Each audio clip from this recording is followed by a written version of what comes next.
Welcome back in Live Now. I'm Austin Westfall. You've been looking at a live vantage point of the White House, where it's approaching 11 p.m. on the East Coast. Let's talk about Iran. Take a look at your screen from the AP.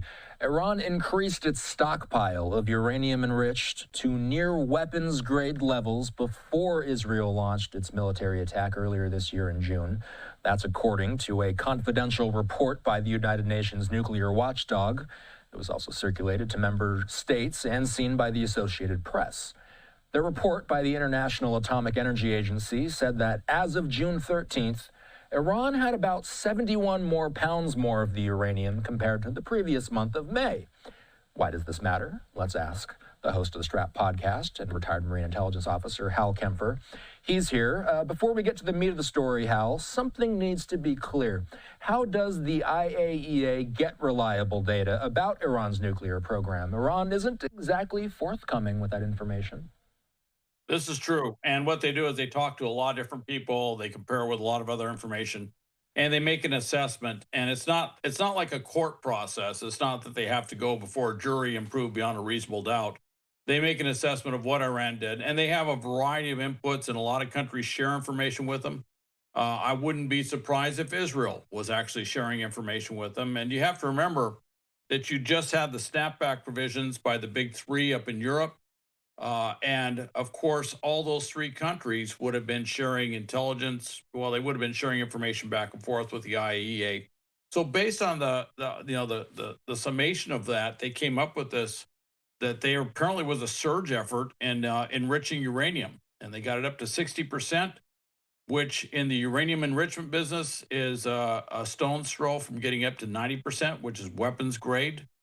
And with the amount of uranium they had, based on what was released today, it looks like that theoretically, if they had wanted to, the Iranians could have possibly had enough uranium, enriched uranium, could have possibly built 10 nuclear weapons.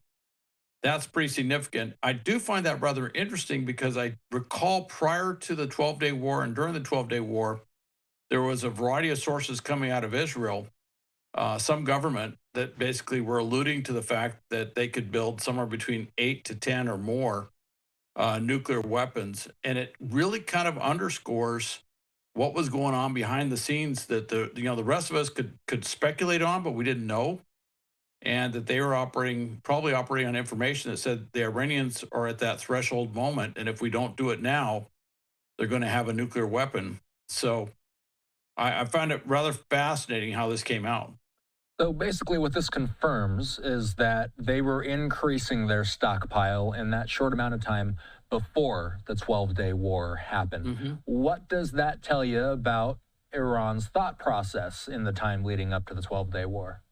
Well, what it says, right, first off, they came out, immediately and said, oh, no, we just want to use this for civilian use. We want, civilian generation of nuclear power, research and stuff like that. Well, you don't need 60% or definitely not 90% enriched uranium to do that. The only reason you got 90% enriched uranium is you're building nuclear weapons. That's it, period. And we've gone through this before. We went through the same thing with the North Koreans, where they were doing all this stuff, where they were hiding what they were doing, and the global community just didn't want to commit the resources necessary to stop the North Koreans from doing that. And the North Koreans went ahead and they built nuclear weapons, and now they may have somewhere between 50 or more nuclear weapons that they can employ.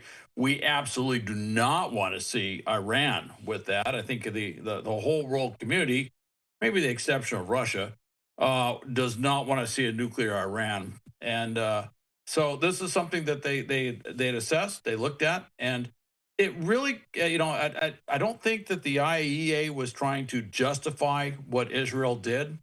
And I don't think that the UN was trying to justify it, but this report does kind of justify why Israel did what they did when they did it. And by the way, by extension, it definitely justifies why the U.S. hit those three nuclear sites, the one with the B-2 bombers and the others with Tomahawk missiles. It kind of underscores the sense of urgency, the exigent circumstances that were present that necessitated such a move and such a decision. A live look at the White House, where it's just past 11 p.m. in the nation's capital. As far as you know, Hal, Are there still negotiations between the U.S. and Iran to ramp down Iran's nuclear program? It certainly felt like it was top of mind a few months ago. What have you heard lately? Well, it's a little bit of conjecture. All right. The Iranians came back and they said the Americans are always saying that the Iranians won't sit down at the table, but the Americans aren't negotiating with us.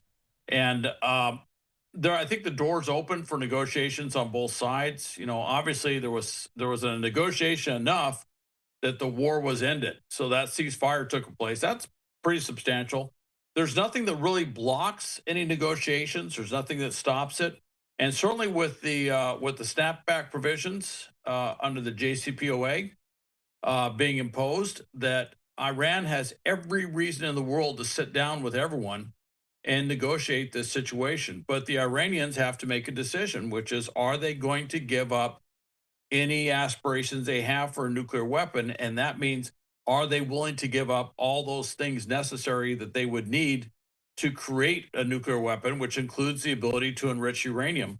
And I don't know if the Iranians politically have made that decision. I don't know if the Ayatollah and his regime politically feels that they can make that decision, because that is, you know, basically giving up a certain amount of sovereign control that they feel that they have if they do that. Although a number of other countries in the world have that provision that they do not actually enrich their uranium, and actually countries that do not pose any significant threat to anyone, like except maybe to North Korea, South Korea, they actually they have nuclear capability, but they don't have nuclear enrichment capability, which is something that South Korea has talked about that they might want to get. But it tells you that it's not an isolated case. But the thing with that we see here with the IAEA report was that Iran was marching steadfastly towards creating a capability to basically build nuclear weapons.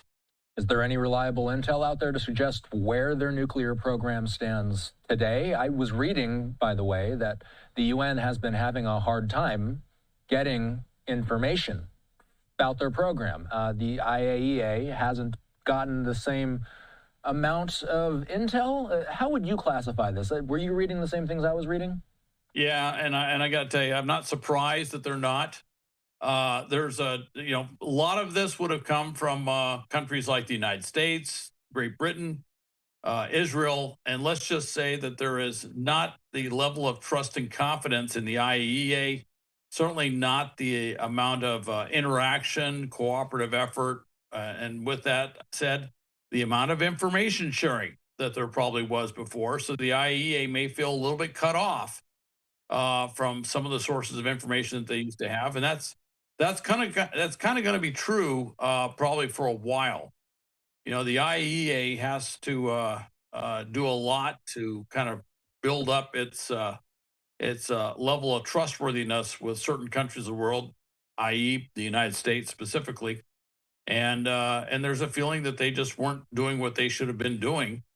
And there's a feeling that the United Nations doesn't do what it's supposed to do either. So I'm not surprised that they feel that they're a little cut off from the flow. However, as far as for your first part of your question, intelligence, I imagine there's a lot of intelligence on their program, but I also imagine that it's being held very closely. You remember what happened when that preliminary assessment on the BDA, battle damage assessment of the strikes, got leaked from the Defense Intelligence Agency?